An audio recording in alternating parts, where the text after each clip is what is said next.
Of energy. Figure आप लोगों ने देखा, फिर से हल्का सा बना दे रहा हूँ। इस पर क्या था, रेट ऑफ रिएक्शन, और इस पर पोटेंशियल एनर्जी, और इस पर dx by dt।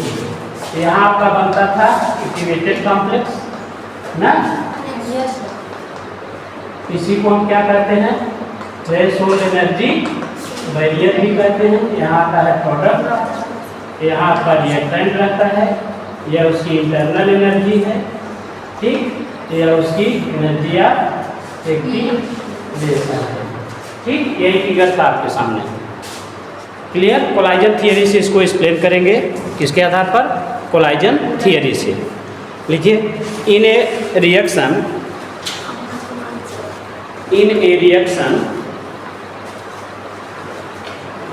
all the collision in a reaction, all the collision between reactant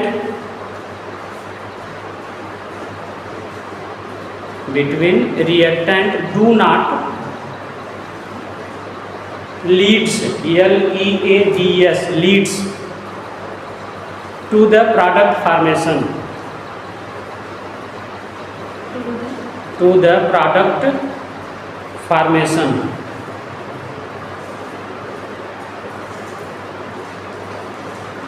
comma, have thus, comma, the energy required for reactant molecule, thus, comma, the energy required for reactant molecule to reach, R-E-A-C-H, reach to the energy barrier, are called,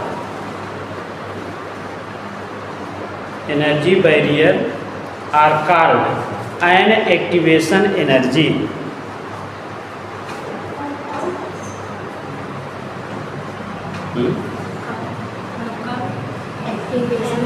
called as activation energy। Full stop करिए, paragraph change करिए। The activation energy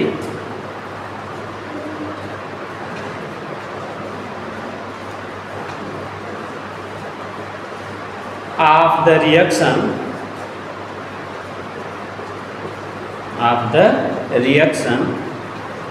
is the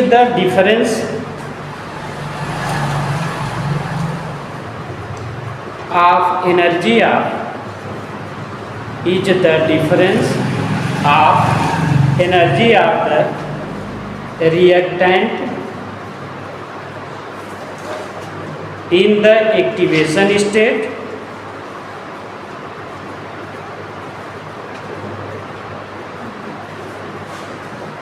or that of threshold state।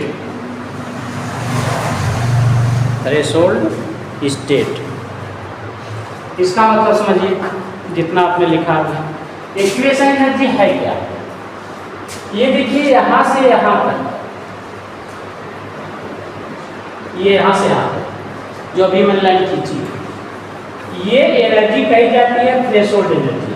क्या कही जाती है, threshold energy. ये line आपकी है threshold energy. चूंकि इतनी एनर्जी मॉलिक्यूल की इंटरनल एनर्जी है, क्या है, इंटरनल एनर्जी, इतना उसके पास ऑलरेडी है, ठीक। तो जो एक्टिवेशन एनर्जी E A होती है, वह थ्रेशोल्ड एनर्जी में से अगर हम उसकी इंटरनल एनर्जी घटा दें, क्या घटा दें, इंटरनल एनर्जी, यानी हम कह सकते हैं यहाँ तक आपकी एनर्जी ऑफ एक्टिवेशन है। कहाँ से मापी जाएगी, या एक्टिवेटेड स्टेट से मापी जाएगी। कहाँ से मापी जाएगी, एक्टिवेटेड स्टेट से। तो इंटरनल एनर्जी जो है वह डिफरेंस है, किसका, कि यहाँ से यहाँ तक आपका हो गया थ्रेशोल्ड एनर्जी। थ्रेशोल्ड एनर्जी में से हम घटा दें उसकी इंटरनल एनर्जी, तो हमें मिल जाता है एक्टिवेशन एनर्जी, ठीक। अब हर मॉलिक्यूल के लिए अलग अलग होगी, यह हमने नॉर्मल सभी मॉलिक्यूल के लिए बता दी क्योंकि सभी को यहाँ कंसीडर किया गया है, ठीक। लेकिन ऐसा है नहीं, जितने बच्चे हैं सभी बीएससी थर्ड सेमेस्टर के हैं, तो क्या सबको एक जैसी बुद्धि है, याद करने की क्षमता एक जैसी है? नहीं। कोई बच्चा अच्छे से याद कर रहा होगा तो लगभग यहाँ तक पहुँच रहा होगा, कोई और अच्छे से याद कर रहा होगा तो पूरा एकदम पास होने भर के पढ़ रहा है, ठीक है।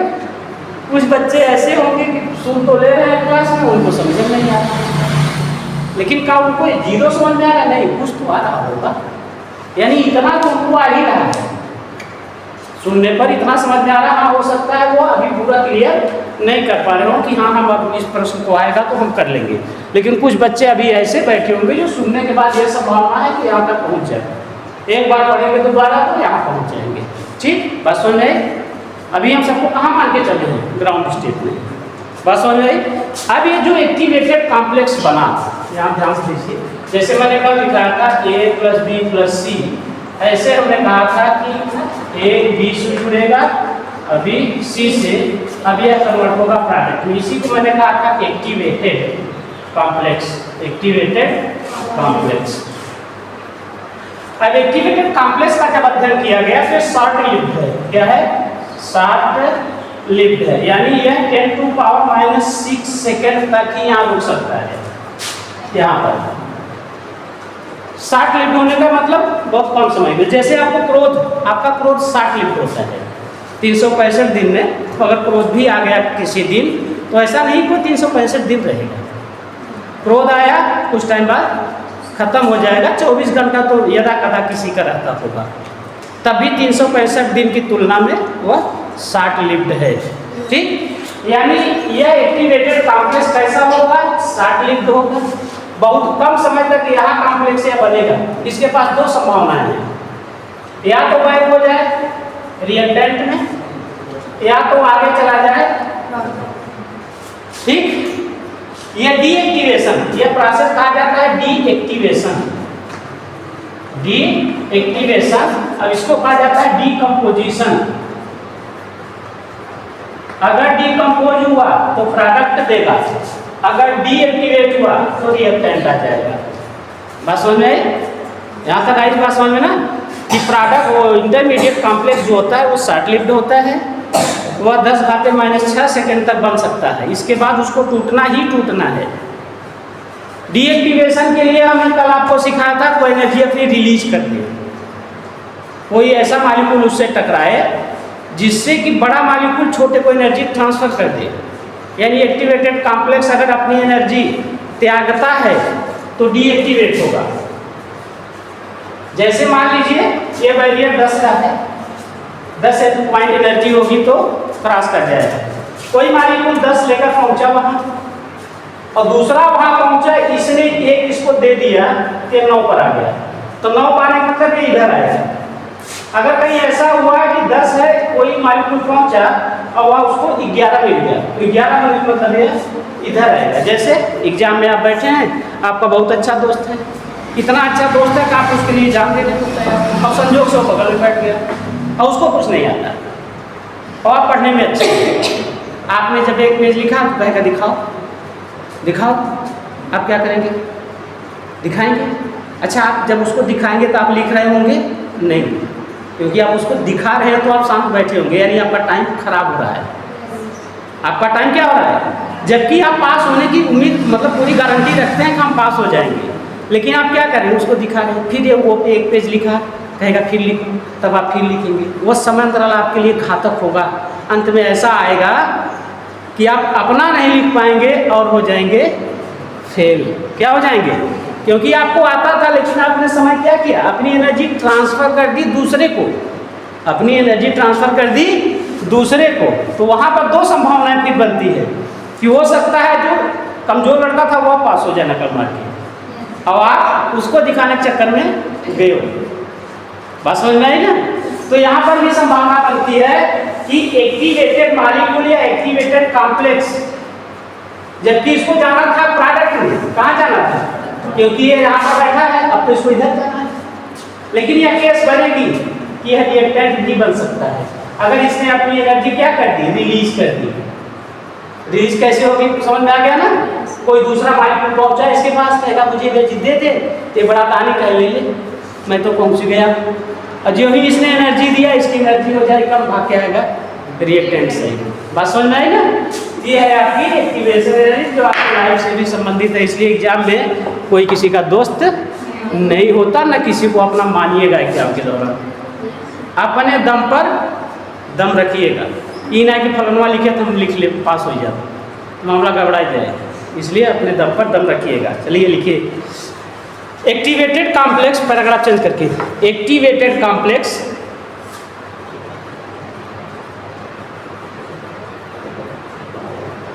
Is, activated complex is short lived, short lived.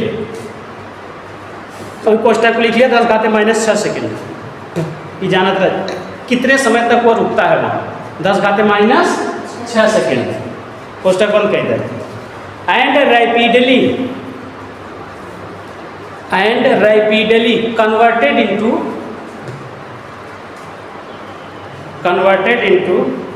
Product with absorption of heat, with absorption of heat, ऊष्मा का अवशोषण करके।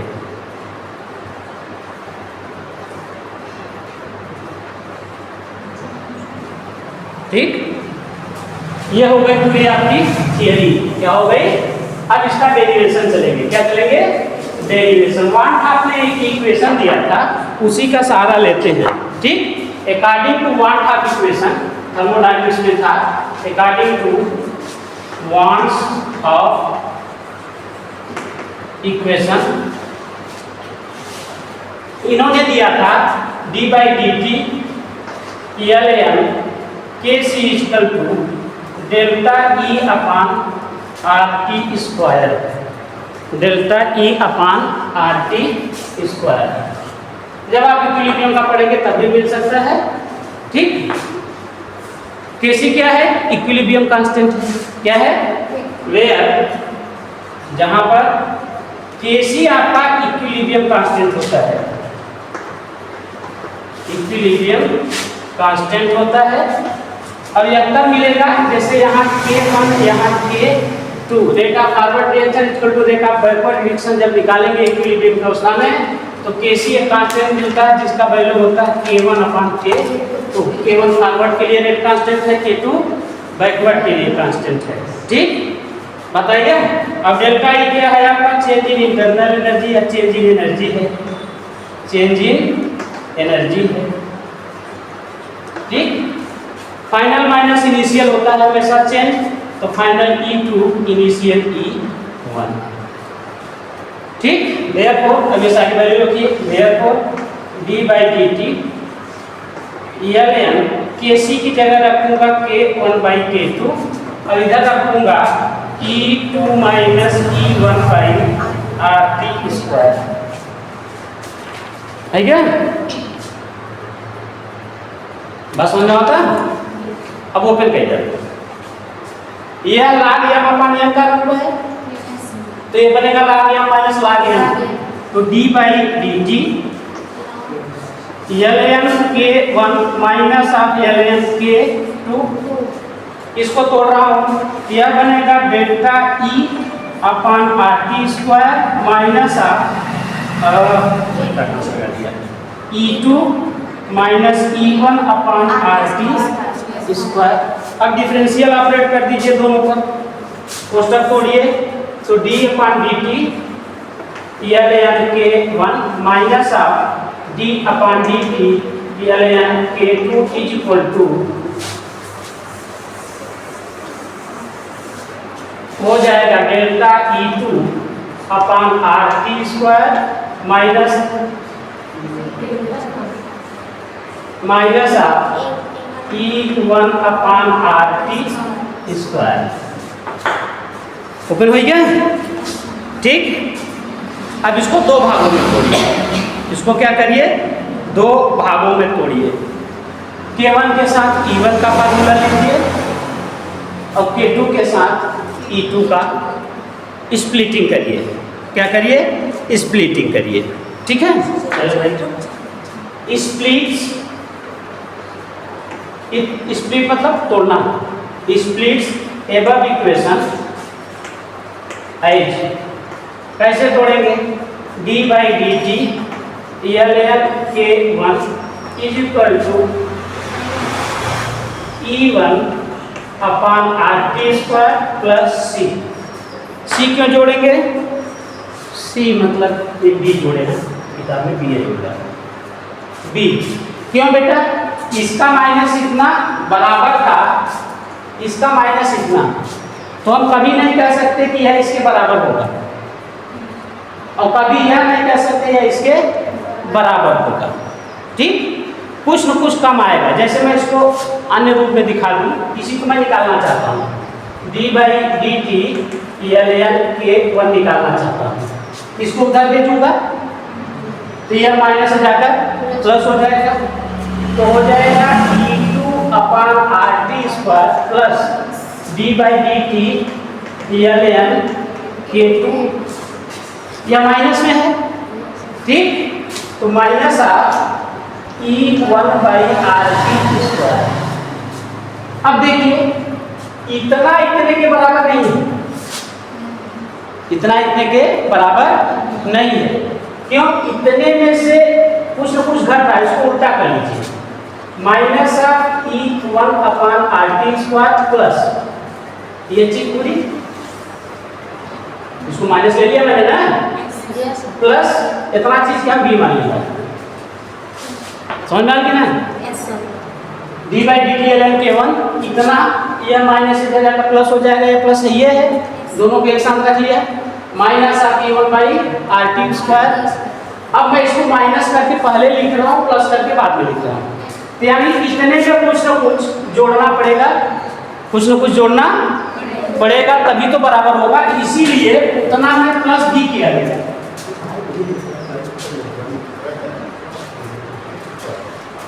बात समझ आई, बात समझ आई कि नहीं, इसीलिए यहां पर जोड़ा गया बी, क्या जोड़ा गया, बी।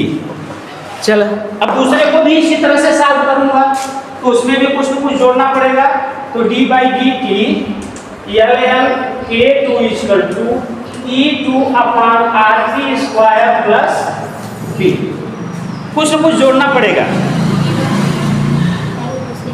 हैं, कोई गड़बड़ बा का,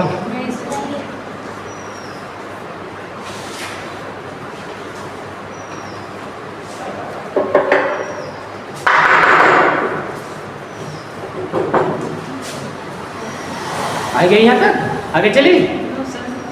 अब चूंकि जो नया बी है इसी को हमें जानना है कि है क्या, क्योंकि ये इसके साथ जुड़ा हुआ है, जुड़ा हुआ है ना। अब बी को देखिए, बी के साथ तीन टर्म जुड़े हुए हैं, एक इंटरनल एनर्जी, एक आर और एक टी। तो इंटरनल एनर्जी तो मॉलिक्यूल से होती है, बी का कोई रोल नहीं होगा। आर गैस कांस्टेंट है, इसका बी पर कोई प्रभाव नहीं पड़ेगा। अब बचता है सिर्फ टेम्परेचर, क्या बचता है, टेम्परेचर। और यह एक्सपेरिमेंटली देखा गया कि टेम्परेचर का बी पर कोई इफेक्ट नहीं आता। लिखना पड़ेगा इट वाज फाउंड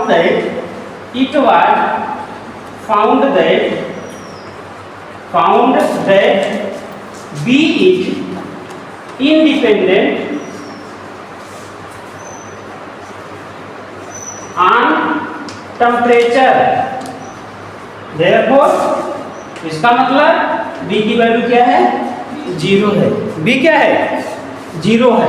अगर बी 0 है, 10 D by D T L L K one is equal to E1 by R T square, और दूसरा बन जाएगा, इधर बोल गया हो,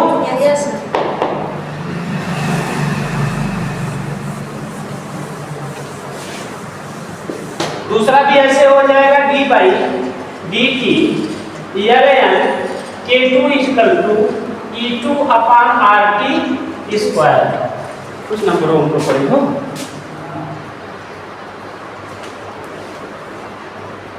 क्या नंबर पढ़ा था, एक नंबर पढ़ा था, एक पढ़ा था, देखिए 2 कह दें, ठीक है, 3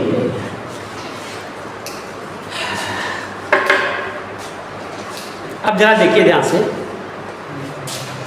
K1 के लिए E1 नीचे कांस्टेंट है RT स्क्वायर, जब यहाँ K1 तो यहाँ E1, जब यहाँ K2 तो यहाँ E2। इसी तरह से मैं लिखूँ इन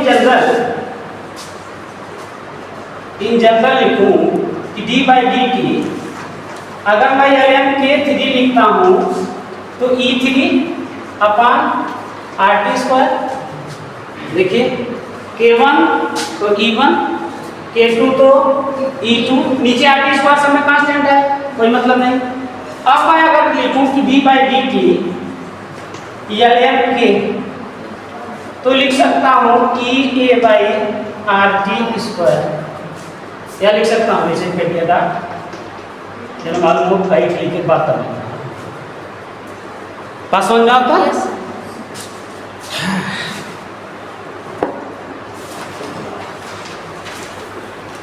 चलो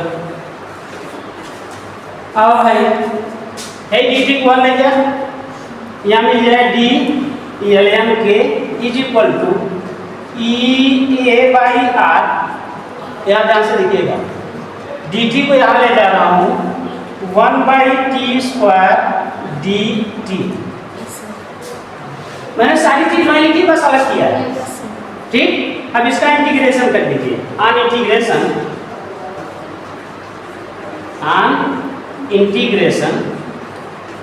इंटीग्रेशन करेंगे तो सिंबल लगाएंगे d ln K is equal to integration of EA/R into 1/t square dt।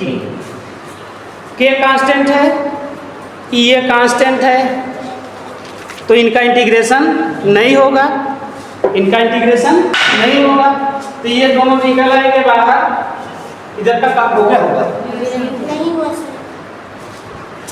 जल्दी कर 5 मिनट और।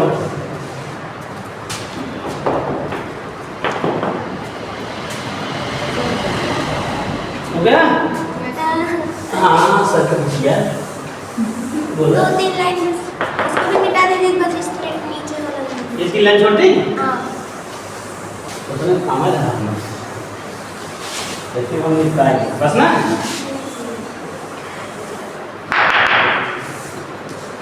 चलिए भाई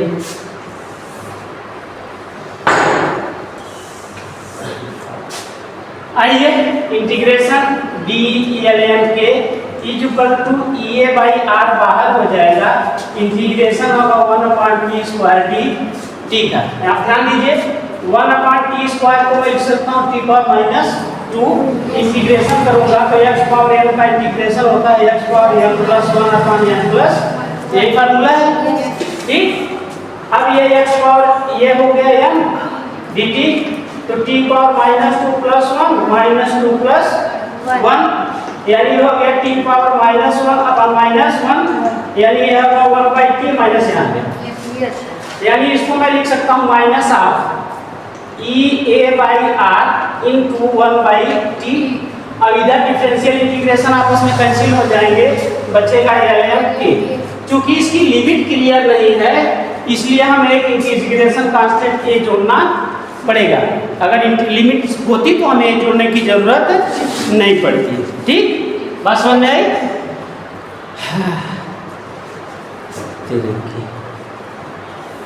आगे चलिए,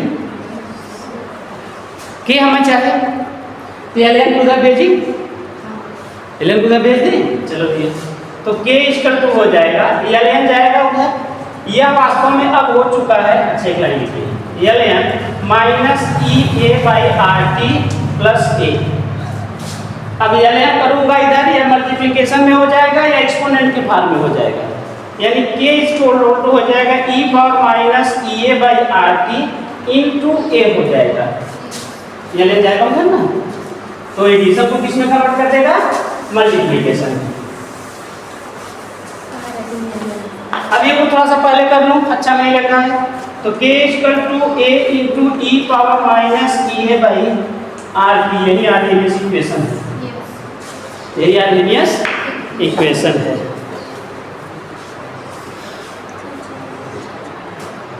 अब ये को बताना है क्या है, वही पूछता है, where a = capital A equal to frequency factor, इसको याद करिएगा। बहुत बार पूछा गया है कि आर्हेनियस इक्वेशन में ए क्या है। ए वास्तव में पहले इंटीग्रेशन कांस्टेंट था, क्योंकि जोड़ा गया था इंटीग्रेशन कांस्टेंट, लेकिन यह कन्वर्ट हो जाता है फ्रीक्वेंसी फैक्टर में, इसलिए ए को कहा जाता है फ्रीक्वेंसी फैक्टर।